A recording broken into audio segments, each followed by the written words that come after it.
जय हिंद दोस्तों। खेसारी लाल का एक सॉन्ग आता है 5 तारीख को जिसका नाम था ए चुनमुनिया, और 5 तारीख को ही पवन सिंह का सॉन्ग आता है फराक फाटलवा जो कि 6 तारीख को आने वाला है। बस दोनों का गाना सेम होने की वजह से एक ही टाइम पर एक दिन में रिलीज कर दिया जाता है।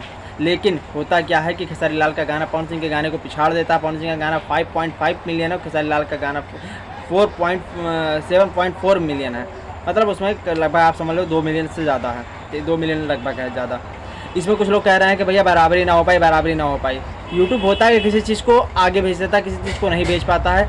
मतलब बहुत अच्छे अच्छे गाने आप लोग देखते होंगे कि नहीं जा पाता आगे, पर असली लोगों को क्या पसंद आ रहा है ये आपको रील्स पे पता चलेगा। और ये देख लो आप, रील्स का जो आपको स्क्रीनशॉट दिखाई दे रहा है ये 9,000 मान लो खेसारी लाल का, 10 कम है, और 10,200 पवन सिंह का है। भैया कौन आगे है ये तो वक्त बता ही रहा है, और कौन ग्राउंड लेवल बजा ये भी आपको पता है। जय हिंद।